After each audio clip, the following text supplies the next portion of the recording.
Morning, guys. Horsemanship tip of the day. I want to talk about Spurs. I saw on the TikTok horseman, a little gal, bless her heart. She's trying to be helpful. She made a post that said something to the effect of, if your horse rides nice without spurs, maybe you just shouldn't use them every time you ride, or something to that effect. And it just kind of occurred to me, I think there needs to be talked about because people don't understand spurs. Number one thing I hate the most is bumpers. I think that's what they're called, bumpers. You see the little English style ones where they have the little bar right there on the side and that's all it is. Or the barrel racing style where they just have a big old knob on the end. And those aren't spurs, honey. Those are just weapons with which you bruise your horse. You're tired of kicking so hard, so you get a stick on the end of your foot. I mean, it's obnoxious. That being said, it's because people don't understand what a spur is for. Sorry about the shadow. I can't get away from it. The sun's bright and hot, and it is what it is. Spurs, and I understand that they are abused widely. Hey! Shut up, you two. Stud horses.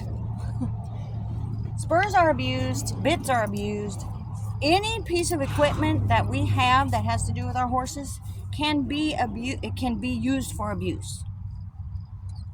Even a snaffle bit in the wrong hands can hurt a horse just as much as a spade.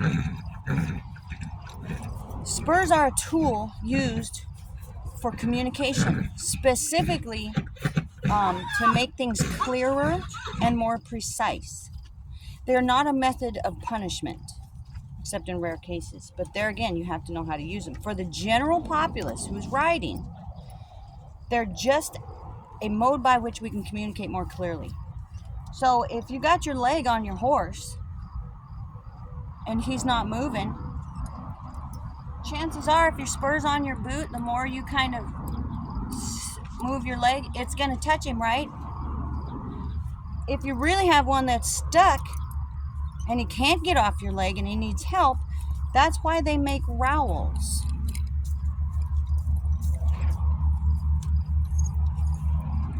To roll. When you use your spur properly on the ribs and you roll it like that, it creates this. When you create this, you lift the middle part of your horse, his rib cage up, and it allows the hind end to come underneath him, which helps him be in correct position for whatever it is you're trying to do. So it's it's a way to get a clearer communication. Can they be abused? Absolutely. Should they be outlawed? No. People just need to learn how to ride. And so bumpers, get them out. Anybody that thinks spurs are for kicking your horse with does not know spurs and should not have them. They're just an aid in communication. And you notice this old gelding as I'm rolling this on him?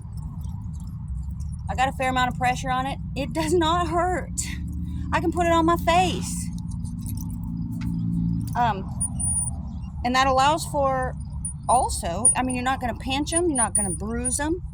It just rolls. But like I said, if you have to use bumpers or if you think spurs are for kicking and stabbing your horse with, then you shouldn't have them. Learn how to ride. Learn how to do things properly. Our tools they can make for such precision that you don't see the cues the rider's using, and that horse is performing these big, beautiful moves. That's what they should be for. So that's my thought on spurs. Just a lot of ignorance going around, and so hopefully that made sense to you. And that's my horsemanship tip of the day.